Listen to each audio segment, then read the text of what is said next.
Okay. Good morning, everybody. Thanks, Olga and the team, for having me here. I am Rezah Arghandeh, professor in data science in Western Norway University. How many of you have been in Bergen, Norway so far? Okay, very few. The rest of you, I do suggest you visit the Bergen, which is the capital of the fjords. So in a Western Norway University, we have the data science and artificial intelligence group. We are 22 professor and associate professor and around 40 PhD students who are working on a different spectrum of the data science and AI. I personally works more on the application of machine learning and AI for energy system, specifically infrastructure network, electric grid, railroads, roadways, and telecommunications. This is our research lab, Connectivity, Information, and Intelligence Lab, CI2 lab, where we use AI to better understand the role of infrastructure in our life and how our environments makes impact on the infrastructure also the other way. So for us, climate change is at the core of our research and how it impacts with all this infrastructure that serve our life.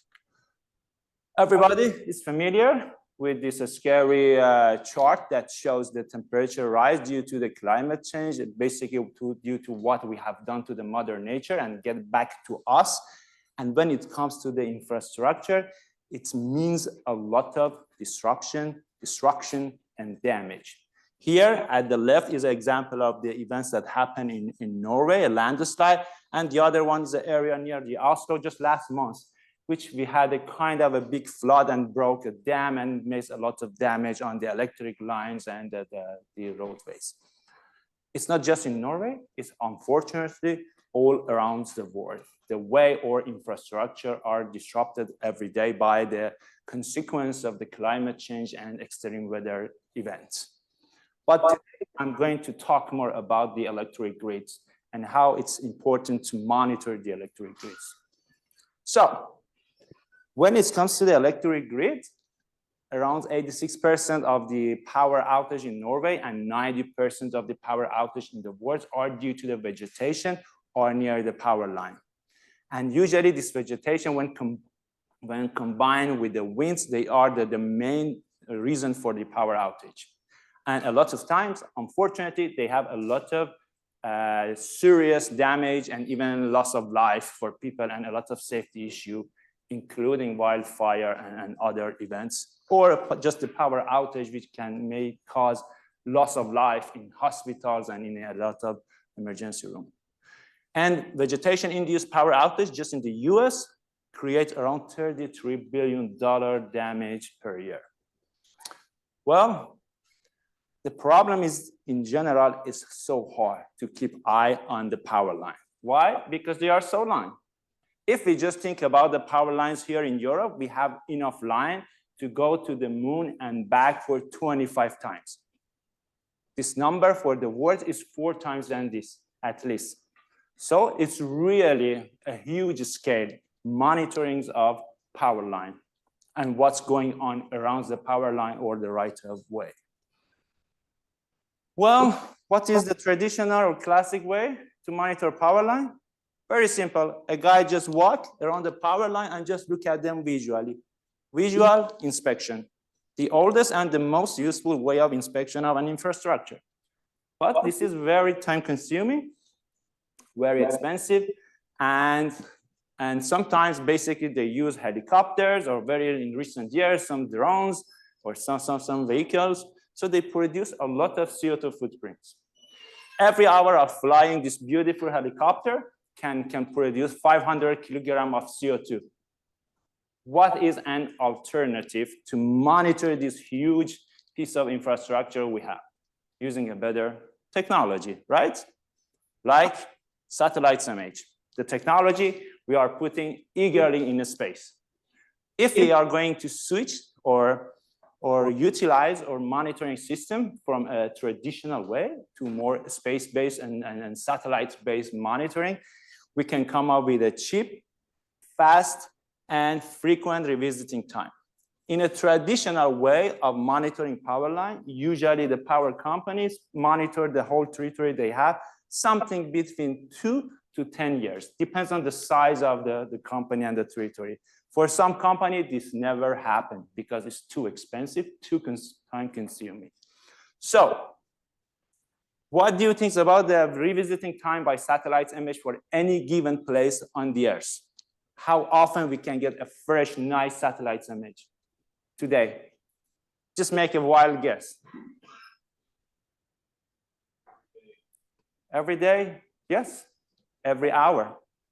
Every hour, we can get 50 centimeter, 30 centimeter satellite image from anywhere in the world. And this is thanks to the revolution we have in space technology. Every day you hear on the news, there are some private companies, especially SpaceX and other, are launching tons of satellites to the space. Well, it's a good news in terms of the data availability and getting good quality of the data with a lower price. That's the reason we are thinking to utilize more this technology. Also, there are some environmental side effects that it's good we have in mind. But these two charts shows how the price of payload on satellites dropped from 1957, the start of the space race, till now, and how the number of satellites exponentially increased in the orbit. And that's the reason our research is focused on analyzing satellites image and satellite data in general. So we have a project called Grid Eyes, which we support electric company by providing situational awareness regarding the vegetation near power line, faster, cheaper, with less CO2 footprints using this space level artificial intelligence technology that we are developing in our lab and in our group. And basically, we are trying to tell electric companies what trees introduce more risk to the power line and when is a good time to do that tree trimming, clear cuttings, or basically vegetation maintenance near the power line. This technology also used for railway company, for roadways, and for pipeline company. All the same type of technology for infrastructure. So the project is funded by European Space Agency and the support from the Norwegian Space Center in Western Norway University, which we did the technical aspects of the projects. We are working with a StormGeo and a weather intelligence company, an international weather intelligence company, and ESMAR, which is a drone company, and two electric company. One is Linia in a western part of the Norway, and other colleagues is the Nova Scotia in Canada. So we have two use cases in two parts of the world to basically showcase this technology. So what we are offering with these solutions, first, vegetation detection. We use a different optical image, SAR image, which is a radar-based technology, and the kind of the GIS data from the electric companies to create, plus the digital surface model, to create a 3D vegetation risk map. And also we do this temporally. We look at the vegetation growth and how they change time to time, and we come up with a vegetation change. Also, because we are using the radar technology, we can come up with the emergency management solution. The problem with the optical satellite is that when it's a cloudy day, like today or tomorrow, we cannot take any picture from the ground surface. So we need a different technology, which is a radar, and it goes through the atmosphere, through the cloud coverage, so we can have a 24/7 coverage of the Earth by the satellites. So the methodology is that basically when it comes up to the tree, we look at where the tree is located to the object, which is in this case is a part of the power line. It's the size of the tree, the species of the tree, its heights, and the position of this tree in relation to the other trees, because we want to calculate the risk of a tree fall during to the high difference wind scenario. And here is the overall pipeline we have. Basically, we collect the data, what different geographic information system data, satellite data, radar, weather data, and different in situ observations. We give them to our machine learning approach, which is a combination of the units or the encoder, and also we did some experiment with GAN, and we come up with a tree segmentation. That's what you see in the number 1. That's the map for the location of the trees.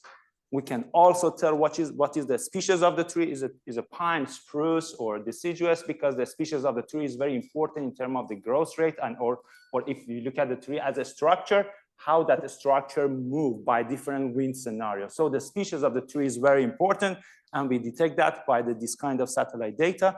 And we also create a digital surface model to create a 3D perception of the vegetation coverage near power line.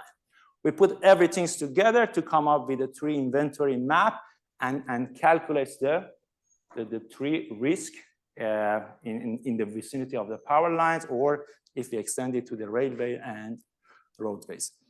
The technical details for any part of this scenario is published. Here I put the papers. I don't go through the technical details of any of this machine learning and computer vision approach we use, but I suggest you to take a look to the paper. Today, I just want to give you a general perspective on this project. Well, when it comes to the tree type detection, this is a kind of at the top left is a kind of the maps that we have the forestry department in Norway, which is almost available in other countries which say that in this part of the forest, what type of tree they are. The resolution of those kind of data sets available by the government agency is something around 100 meters. So it's a very high resolution when we look at a piece of the power line. What we do super resolution on those kind of data, and we come up to because we use a 50 centimeter resolution for the satellite's image, we can do super resolution and really improve the resolution of such maps for tree species to a 1 meter or less. And this is a very helpful because every point can tell them what is the exact type of the tree on that given point or given pixel.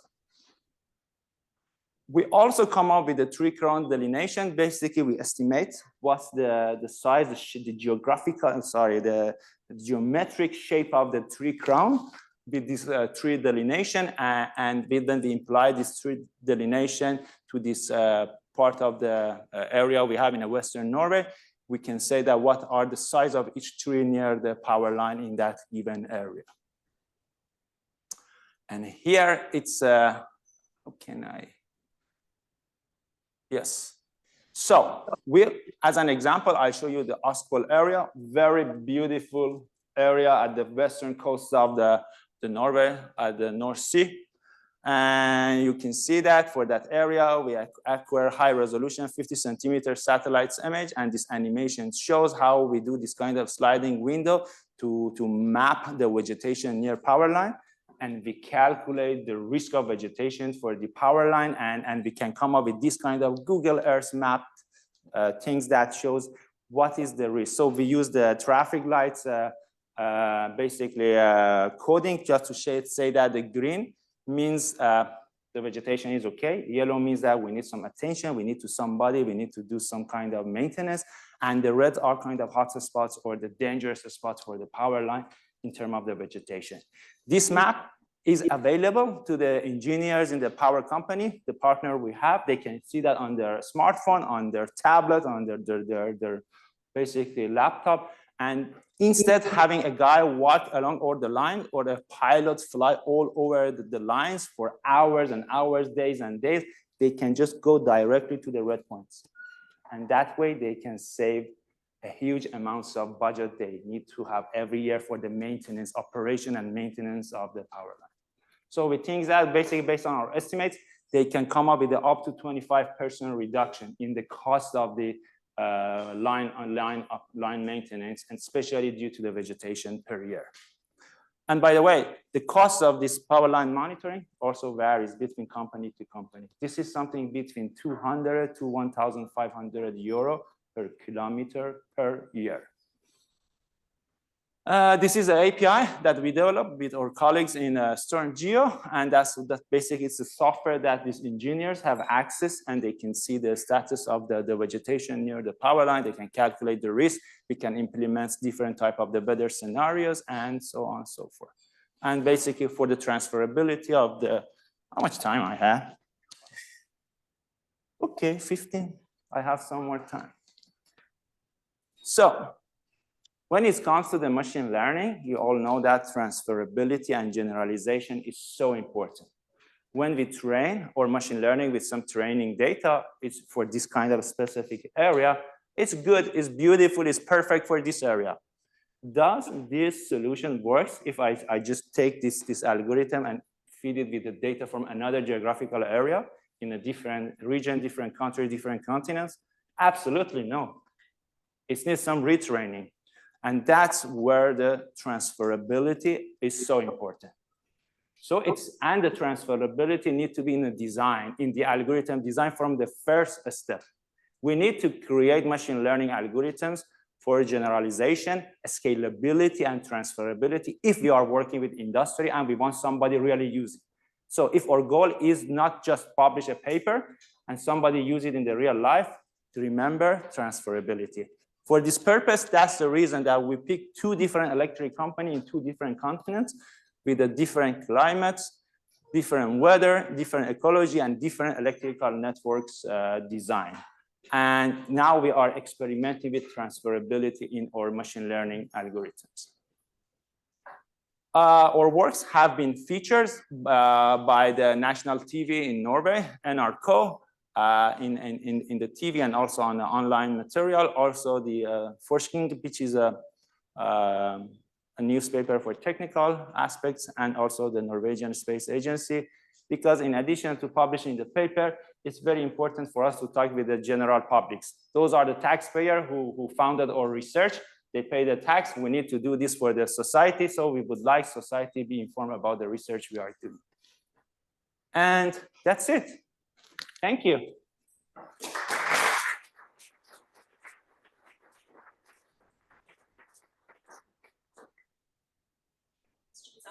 Okay, so don't forget your question.